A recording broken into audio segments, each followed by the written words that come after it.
नमस्कार मेरे प्यारे दर्शकों, मैं ललित मोहन शास्त्री आपका अपने YouTube चैनल देववाणी व्याकरण पर स्वागत करता हूं। आज हम पढ़ रहे हैं कक्षा 7 की हिंदी पाठ्य पुस्तक वसंत भाग 2 का तृतीय अध्याय हिमालय की बेटियां। इसके लेखक है नागार्जुन। इस पाठ के माध्यम से लेखक नागार्जुन नदियों का वर्णन करते हुए क्या कह रहे हैं, आइए हम पाठ के माध्यम से जानने की कोशिश करते हैं। हिमालय की बेटियां। अभी तक मैंने उन्हें दूर से देखा था, बड़ी गंभीर, शांत, अपने आप में खोई हुई लगती थी। यहां पर एक शब्द आया है गंभीर। गंभीर का मतलब होता है गहरा। संभ्रांत महिला की भांति वे प्रतीत होती थी। संभ्रांत होता है कुलीन, यानी अच्छे कुल का या अच्छे कुल की। अच्छे कुल की महिला की भांति, महिला के समान वे प्रतीत होती थी, लगती थी। उनके प्रति मेरे दिल में आदर और श्रद्धा के भाव थे। माँ और दादी, मौसी और मामी की गोद की तरह उनकी धारा में डुबकियां लगाया करता। जिस प्रकार लेखक अपनी माँ की, अपनी मौसी की, अपनी दादी की और अपनी मामी की गोद में खेला करता था, उसी प्रकार उन नदियों की धारा में, वो धारा को गोद माना है, उसमें नहाया करते थे, डुबकियां लगाया करते थे। परंतु इस बार जब मैं हिमालय के कंधे पर चढ़ा तो वे कुछ और रूप में सामने थी। कंधे पर यानी हिमालय पर्वत पर चढ़ गए, वो उनको कंधा माना है, उस कंधे पर चढ़ा और वहां से जब नदियों को देखा, अलग ही रूप में उनके सामने थी। मैं हैरान था कि यही दुबली पतली गंगा, यही यमुना, यही सतलुज समतल मैदानों में उतरकर विशाल कैसे हो जाती है। इनका उछलना और कूदना, खिलखिलाकर लगातार हंसते जाना, इनकी यह भावभंगी, भावभंगी यानी हाव भाव, इनका यह उल्लास, उल्लास खुशी कहाँ गायब हो जाता है मैदान में जाकर। नदियाँ जब हिमालय पर्वत से समतल मैदान की तरफ आती है तो वहाँ पर उसका रूप बड़ा होता चला जाता है, नदी अपने रूप को बढ़ाती चली जाती है। लेकिन जैसे ही वह हिमालय पर्वत से नीचे आते तो हिमालय पर्वत पर छोटे छोटे रूप में अलग अलग झरनों के माध्यम से समतल मैदान की ओर आती है और समतल मैदान पर आकर वो एक ही रूप धारण कर लेती है। सभी छोटे छोटे झरने मिलकर एक बड़ा रूप धारण कर लेती है। किसी लड़की को जब मैं देखता हूँ, किसी कली पर जब मेरा ध्यान अटक जाता है यानी रुक जाता है, तब भी इतना कौतूहल और विस्मय नहीं होता है। कौतूहल का मतलब होता है उत्सुकता, विस्मय का मतलब होता है आश्चर्य।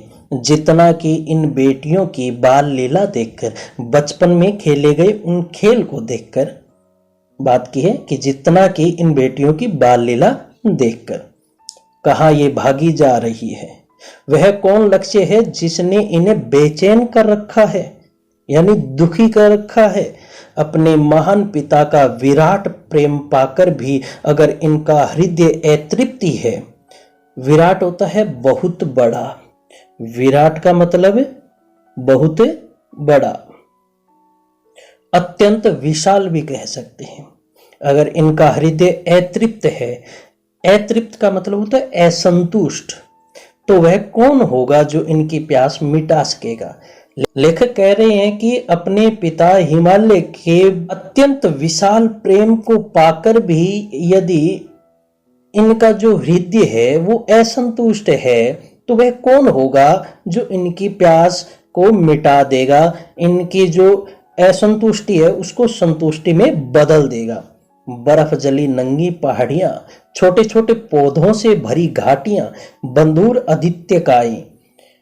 यहाँ पर एक शब्द है बंधुर आदित्य। बंधुर का मतलब होता है उतार चढ़ाव वाली, बंधुर का मतलब उतार चढ़ाव वाली, और आदित्यकाएं होता है पहाड़ के ऊपर की जो समतल भूमि होती है उसे कहते हैं। उतार चढ़ाव वाली पहाड़ के ऊपर की समतल भूमि, ये इसका अर्थ हो जाएगा बंधुर आदित्यकाय। पहाड़ के ऊपर की उतार चढ़ाव वाली समतल भूमि। सरसब्ज उपत्यकाएं, सरसब्ज होता है हरा भरा और उपत्यकाएं होती है घाटियां। जो पहाड़ के नीचे समतल भूमि होती है उसे कहते हैं उपत्यकाएं, और आदित्यकाय जो पहाड़ के ऊपर जो समतल भूमि होती है उसे कहते हैं। ऐसा है इनका लीला निकेतन, यानी इनका घर। निकेतन यानी इनका घर, इनका भवन, इनका महल। खेलने का जो घर है, महल है। इन खेलते खेलते जब ये जरा दूर निकल जाती है तो देवदार, चीड़, सरो, चिनार, सफेदा, केल के जंगलों में पहुंचकर शायद इन्हें बीती बातें याद करने का मौका मिल जाता होगा। कौन जाने बूढ़ा हिमालय अपनी इन नटखट बेटियों के लिए कितना सिर धुनता होगा, कितना परेशान रहता होगा। नटखट मतलब चुलबुली, चुलबुली बेटियों के लिए अपने सिर को धुनता हुआ परेशान रहता होगा। बड़ी बड़ी चोटियों से जाकर पूछिए, बड़ी बड़ी चोटियों से जाकर पूछिए तो उत्तर में विराट मौन के सिवाय उनके पास और रखा ही क्या है। ये विराट शब्द फिर आया है। विराट होता है अत्यंत विशाल, मौन के सिवाय, यदि मौन साधे हुए हैं, उसके बोलते कुछ नहीं है, उसके अलावा उनके पास कुछ नहीं है।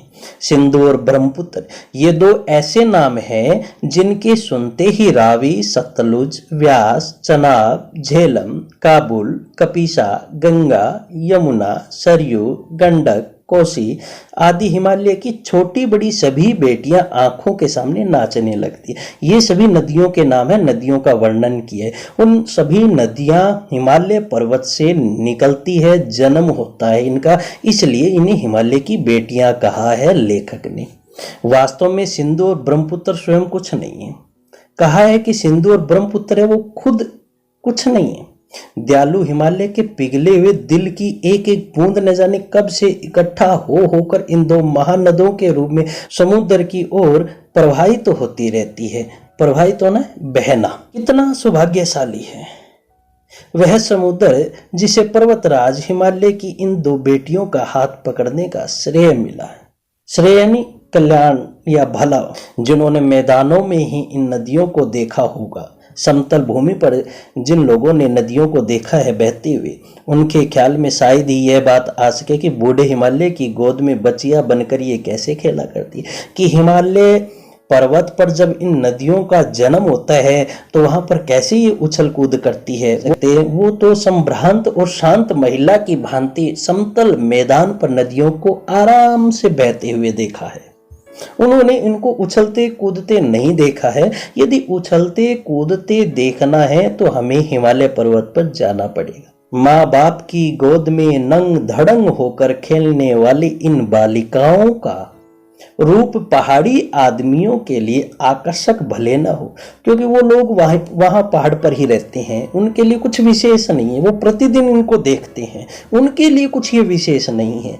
जो नया व्यक्ति उनको देखता है उनके लिए खुशी का ठिकाना नहीं रहता। लेकिन मुझे तो ऐसा लुभावना प्रतीत हुआ, वह रूप की हिमालय को ससुर और समुद्र को उसका दामाद कहने में कुछ भी झिझक नहीं होती।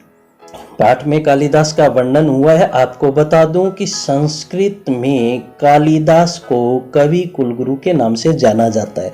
उनकी 7 रचनाएं हैं। उन्हीं 7 रचनाओं में एक उनकी रचना है मेघदूत। मेघदूत में 2 पात्र है, यक्ष और यक्षिणी। यक्ष एक प्रेमी होता है और यक्षिणी एक प्रेमिका होती है। इनको कोई राजा है, वो अपने राज्य से इनको बाहर निकाल देता है। सिर्फ यक्ष को बाहर निकालता है, उनकी पत्नी को वहां पर रहने का आदेश दे दिया जाता है। लेकिन जब यक्ष को उस राज्य से बाहर निकाल दिया जाता है, श्रावण का महीना होता है, अपनी पत्नी की, अपनी प्रेमिका की याद आती है, तो यक्ष बादलों को देखकर बादलों के द्वारा अपनी पत्नी तक सूचना पहुंचाता है, पत्र पहुंचाता है। तो वो बादलों से बात करता है। तब इस रचना का नाम मेघदूत रखा गया, क्योंकि मेघ को दूत बनाकर भेजा था यक्ष ने, इसलिए इस रचना का नाम मेघदूत रखा है। तो उसका वर्णन यहाँ पर कहा है कि यक्ष ने अपने मेघदूत से कहा था, जो मेघ को बादल को दूत बनाकर भेजा था, कि वेतरवती वेतवा नदी को प्रेम का प्रतिदान देते जाना। प्रतिदान मतलब होता है किसी ने दान दिया, उसके बदले कुछ देना, उसके बदले में कुछ देना, प्रतिदान देते जाना। तुम्हारी वह प्रेयसी तुम्हें पाकर अवश्य ही प्रसन्न होगी। जो तुम्हारी प्रेमिका है वो तुम्हें प्राप्त करके बहुत ही खुश होगी। यह बात इन चंचल नदियों को देखकर मुझे अचानक याद आ गई और सोचा कि शायद उस महाकवि को भी नदियों का सचेतन रूपक पसंद था, क्योंकि कालिदास ने भी अपनी रचनाओं में नदियों का वर्णन किया है। तो लेखक कह रहे हैं कि उस महाकवि को भी नदियों का सजीव रूप बहुत ही पसंद रहा होगा, तभी उन्होंने अपनी रचनाओं में नदियों का वर्णन किया है। दरअसल जो भी कोई नदियों को पहाड़ी घाटियों और समतल आंगनों के मैदानों में जुदा जुदा शक्लों में देखेगा, वह इसी नतीजे पर पहुंचेगा। लेखक कह रहा है कि जो इन नदियों को एक तो हिमालय पर्वत पर और दूसरा समतल मैदान पर अलग अलग देखेगा, जुदा जुदा में अलग अलग शक्ल में रूप में देखेगा, तो इस नतीजे पर मैं पहुंचा हूं, उसी नतीजे पर वो देखने वाला भी पहुंचेगा। काका कालेलकर ने नदियों को लोकमाता कहा है। काका कालेलकर है, उन्होंने भी नदियों को लोकमाता की संज्ञा दी है, माता की श्रेणी में रखा है। किंतु माता बनने से पहले यदि हम इन्हें बेटियों के रूप में देख ले तो क्या हर्ज है। लेखक कह रही है कि लोकमाता के रूप में देखने से पहले हम यदि, क्योंकि पहले तो बेटियां होती है, लोकमाता माता बाद में बनती है, तो पहले हम इनको बेटियों के रूप में देख लें तो क्या दिक्कत है। और थोड़ा आगे चलिए, इन्हीं में अगर हम प्रेयसी की भावना करें तो कैसे रहेगा। फिर कहता है पहले हमने इनको बेटियों के रूप में भी देख सकते हैं, कोई दिक्कत नहीं है। उसके बाद में बेटियां बड़ी हो जाती है, उनकी शादी हो जाती है, तो वो प्रेयसी का रूप धारण करती है, प्रेमिका बनती है। तो उस प्रेमिका के रूप में भी यदि हम देख ले तो क्या दिक्कत है। ममता का एक और भी धागा है जिसे हम इनके साथ जोड़ सकते हैं, बहन का स्थान।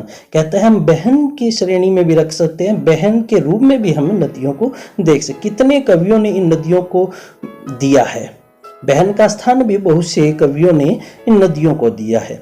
एक दिन मेरी भी ऐसी भावना हुई थी। थोलिंग तिब्बत की बात है, मन उचट गया था, दुखी सा हो गया, परेशान हो गया था, तबीयत ढीली थी। सतलज के किनारे जाकर बैठ गया। दोपहर का समय था, पैर लटका दिए पानी में। थोड़ी ही देर में उस प्रगतिशील जल ने असर डाला। बहते हुए पानी की जब शीतलता मेरे पांव को छुई तो मुझ पर असर डाल दिया उसने। तन और मन ताजा हो गया, बड़ा खुश हुआ मन। और खुश होने के बाद अपने आप मन से गुनगुनाने लगा मैं, जय हो सतलज बहन तुम्हारी, लीला अचरज बहन तुम्हारी। हुआ मुदित मन हटा खुमारी, जाऊं मैं तुम पर बलिहारी। तुम बेटी है बाप हिमालय, चिंतित पर चुपचाप हिमालय। प्रकृति नटी के चित्रित पट पर, अनुपम अद्भुत छाप हिमालय। जय हो सतलज बहन तुम्हारी, जय हो सतलज बहन तुम्हारी। अचरज माने होता है आश्चर्य, मुदित होता है खुश होना, और खुमारी होती है आलसपन या सुस्ती, और बलिहारी का मतलब होता है निछावर होना। नटी का होता है खेल दिखाने वाला, अद्भुत होता है अनोखा।